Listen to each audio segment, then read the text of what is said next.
అంటే అంటే బేసికల్ నాకు అర్థం కాలేదు. అంటే అలా అయిపోతుంది అది తెలియకుండానే. సో అమర్ది కూడా ఆ సిచ్యువేషన్ అట్లుండే, ఎందుకంటే లోపల ఒక్కొక్కరు ఒక్కొక్క క్యారెక్టర్ ఉంటారు. సో అందరి క్యారెక్టర్స్ ఒకేలా ఉండాలని లేదు. ఒకడు కూల్గా ఉంటాడు, ఒకడు నాలాగా కూల్గా ఉంటాడు కోపం రాకుండా. ఈడు అస్సలు కూల్గా ఉండు, మణికొండలో తెలుసు వీడి గురించి అంతా. సో నాలా కొంతమంది కూల్గా ఉంటారు అట్లా. సో అందరు ఒకేలా ఉండరు, ఫీలింగ్స్ అనేటి అందరిది ఒకేలా ఉండాలని లేదు. సో ఈవెన్ నేను అదే చెప్పిన, అమర్దీప్ నాకు పర్సనల్గా తెలుసు యాక్చువల్లీ. సో అందుకే పర్సనల్గా పాపవాడు చాలా మంచోడాడు, చాలా మంచోడు. ఆడు ఎప్పుడు అట్లా చేయలేదు, ఆ లోపల ఎందుకు అట్లా ఏందో తెలియదు కానీ బయట అయితే అట్లా ఎప్పుడు లేడాడు. సో అందుకే నేను సపోర్ట్ చేసిన అంతే. అన్న బిగ్ బాస్ 7 seasons అయినప్పటికీ మీ పేరు వినబడినంత, మీరు కనబడినంత ఏ కంటెస్టెంట్ కనబడలేదు. డూయింగ్ అంటే షార్ట్ ఫిల్మ్స్ తీశారు, తర్వాత సినిమాల లైన్లో చేస్తున్నారు.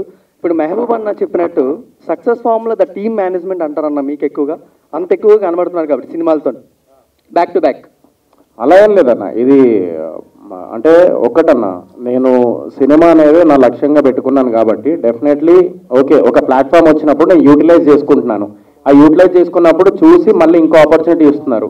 సో బూట్ కట్ టీజర్ రాగానే మళ్ళీ ఇంకొకటి, అంటే నేను మొన్న రీసెంట్ చాలా స్క్రిప్ట్స్ విన్నా, అందులో ఒకటి సెలెక్ట్ చేసుకొని మళ్ళీ ఒకటి స్టార్ట్ చేస్తున్నా. ఒకటి ఫిబ్రవరిలో లాంచ్ ఉంది. సో నేను అదే చెప్తున్నా, ఏంటంటే ఎదుటోళ్ళకి నచ్చింది ఓకే. ఇప్పుడు మిస్టర్ ప్రెగ్నెంట్కి ఆడియన్స్ అందరు వెళ్ళి చూసిర్రు, మంచి సినిమా, ఒక తల్లి గొప్పతత్వం గురించి చెప్పినావు అది ఇది అని చెప్పి చాలామంది ఓటీటీలో కూడా చూసిర్రు. చూసిన తర్వాత మళ్ళీ నాకు అవకాశాలు రావడం జరిగింది. సో ఒక సినిమాని చూసి మళ్ళీ అవకాశాలు వస్తున్నాయి అంతే. So and at the same time అందరికి ఒకటే చెప్తా, నేను రోల్ రైడ్ అన్నా కానీ, నోయల్ కానీ, మహబూబ్ కానీ, సో శోభా కానీ, ఇట్లా అంటే మేమందరం బిగ్ బాస్ నుంచి వచ్చినాం. నేను ఒక చిన్న లాజిక్ మర్చిపోతున్నాం, సీజన్ 7 వరకు అందరు కంటెస్టెంట్స్ ఏదైనా సినిమా చేస్తే అందరూ ఒకరికొకరు సపోర్ట్ చేసుకుంటే ఇక మీ సినిమా పబ్లిసిటీ అదే పబ్లిసిటీ. చిన్న లాజిక్ మర్చిపోతున్నాం. సో మనం అందరం బిగ్ బాస్ సీజన్ 7 వరకు ఎవ్వరు సినిమా చేసినా ఏమున్నా కూడా నేను వాళ్ళకి 100% నేను కానీ మేమందరం సపోర్ట్ చేయడానికి రెడీగా ఉన్నాం. ఏ సీజన్ అయినా కూడా you can call any time, నేను రావడానికి రెడీగా ఉన్నా. అట్లా అందరం ఒకరికొకరు సపోర్ట్ చేసుకుంటూ ఉందాం, మనం ముందుకెళ్తాం. Thank you so much Sohel and media వాళ్ళందరికీ థ్యాంక్ యూ సో మచ్ మీ పేషెన్స్కి.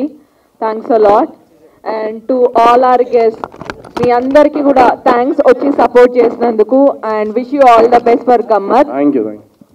ఒక్కసారి సోహెల్ బిఫోర్ మీరు స్టేజ్ దిగే ముందు ఒక చిన్న స్టెప్ మీ సాంగ్ ప్లే చేస్తాం గమ్మత్. మీ ఫ్రెండ్సే డాన్సర్స్ స్టెప్ ఉంది కదా.